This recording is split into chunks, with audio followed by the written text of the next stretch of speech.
Not your average tabletop. Woohoo! Welcome to Not Your Average Tabletop. I'm Zach. And I'm Pepper. And in today's video, we're going to be giving our first impressions on a game that we don't actually own. We do not have it right here. And we do not own it. But Zach and Carson do, and that game is Citadels. And it was actually your first time playing it. Yes. I believe it was my second time playing it, but I had not played it in probably over a year since that first time. Yep. So kind of got back to it. Still kind of a first impression since it wasn't very fresh in my mind. I couldn't remember exactly how things worked, but I had a rough idea. Yeah. So I guess I know you were kind of looking forward to hoping to play this one at some point. Yeah, it had been on my to-play list, or want-to-play list, for maybe even a couple years now, actually. Mm-hmm. Yeah. Yeah, and obviously I had played this one before, so it wasn't really on my list of games to play, because it wasn't like a list of new games to play, since I had played it once and had gotten the experience of it. But I was definitely interested. I remember when they first brought it out, because I think I played that one, and then Guillotine, I believe. Guillotine? Yeah, either way. Whichever one that is. Played that one for the first time then as well. I think we might have played one other game as well, so it was kind of a bunch of new ones, which at the time I was all interested in learning. So, I don't know, I can't remember if my expectations were extremely high. I don't exactly remember. I'm guessing they were middle of the road to high, or, hopeful, for sure. Because I had heard of the game before, and a lot of people talk about it or whatever. But yeah. Yeah, I had heard a lot of good things as well, and with the reprint, and I think the new artwork, it just looks beautiful to me. And I'd heard of all the variability and unique, I guess, I was going to say player powers, but they're not really your player powers. They're just the unique roles that you can have on the cards each game, and how much you can switch it up is really one of the things that intrigued me and got me excited about the game. Mm-hmm. Yeah, that's definitely one thing. I think both times I played it, it was with that, I think it was like the base or starter suggested set. But I do know that there's a bunch of different ones you can do that have slightly different roles. So yes, it definitely has that replayability to it, for sure. And it's more definitely for a larger group. It's a group game, which is a little bit different than a lot of our games outside of maybe some of the party games we have. And then there's probably a couple that we have that are maybe considered bigger group games. But I feel like a lot of the ones we typically play sort of max out at 4 to 5 most of the time, and usually then if you play at the max, it's usually a very long game. But there's some that definitely work, and I think this is one of those cases where if you're looking for something to play with more players, it's that type of game. So I guess what is your initial rating for this game? Because I thought you would probably there's something about the trying to outthink your opponents that you really like, so I would guess it would be high, but I'm not entirely sure. I guess, as I've mentioned before, and as came up in a lot of my top 50 games of all time, I like trying to outthink other people. So this game, there's like 8 roles, and they all have different ways they can interact with each other. There's an assassin and a thief, which are definitely right up my alley.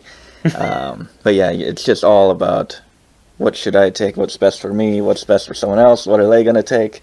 Are they going to try to fool me by taking the one that they don't think I'll think they think? There's a lot of that in the game. And big brain moves. And I really enjoyed it, along with the great artwork. And this is getting even an 8.5. Ooh, on an initial first impressions. It's got me excited to hopefully try it again soon.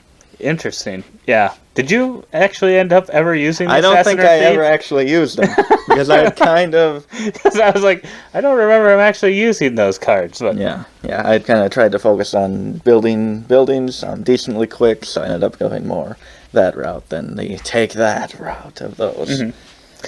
But I was the target, and I was able to dodge. I was able to dodge one of your bullets.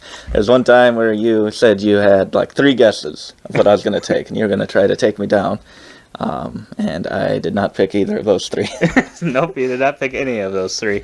So yeah, that's definitely. It's one of those games that you definitely have to be trying to outthink your opponent, and even when you think you have it figured out, you Yeah. probably don't, possibly don't. But yeah, I think for me, I would have to play with maybe some of the other ones, but I think initially it's probably sitting around like a 6.75, 7 for me. I like trying to outthink the opponents and stuff, but there's just a couple things in the game that I'm not always a huge fan of in games. Like kind of that assassin when you take someone's turn away and they get nothing.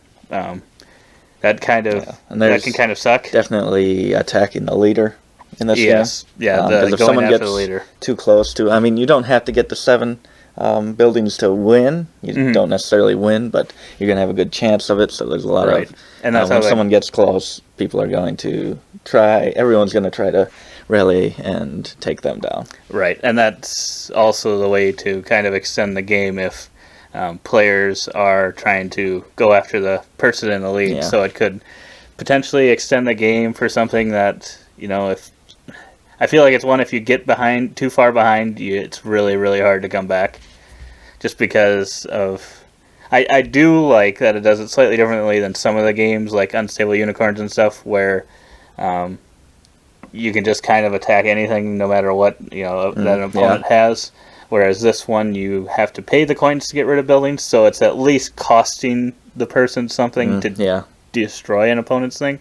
So I do like that, because that at least keeps it from being able to like destroy an opponent's 5 or 6 cost building with by basically doing nothing type thing, like having that versus like a 1 coin building or something like that. But yeah, I like a lot of what it has going on, and maybe if I played with, because I think there are some options where you don't necessarily take the person's turn away and stuff. So then it would probably end up maybe, I'm guessing it'd be a little bit higher than for me, maybe 7.25. But I guess with that base set, it's just not quite for me, and it kind of, parts of it feel like that unstable unit. There's something about games where you're trying to attack the leader and extend the game that I'm just not a huge fan of. I mean...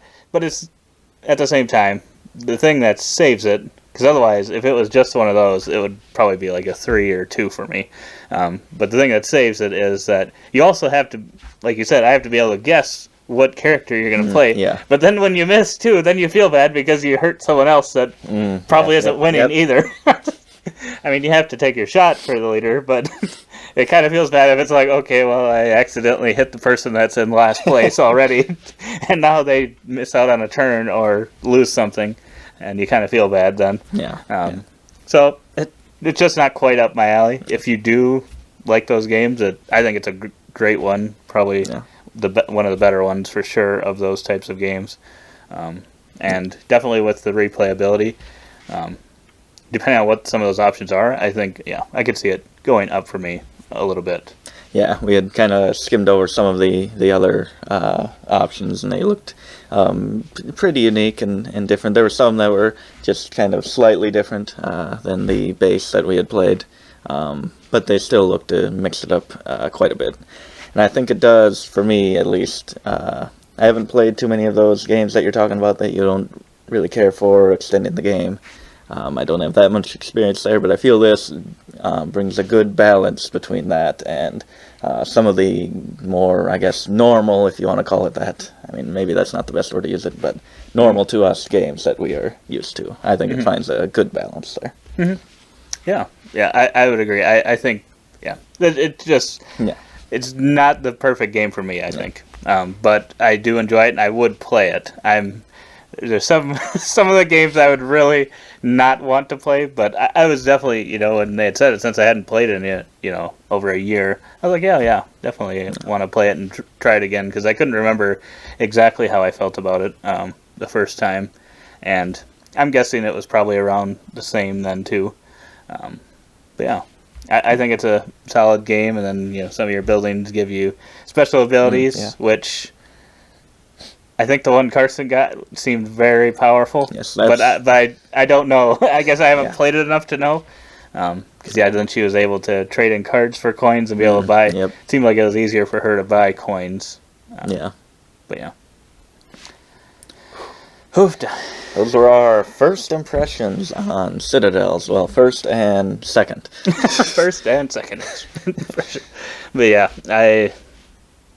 depending on what type of games you're looking for, you can tell that one of us would definitely highly recommend it, and I think it's definitely still worth trying, and is a good option for a game if you're playing with. How far does it go up to? Not exactly sure. 8 or 9, possibly. I don't remember if it was that high, but we'll put it on the screen like here.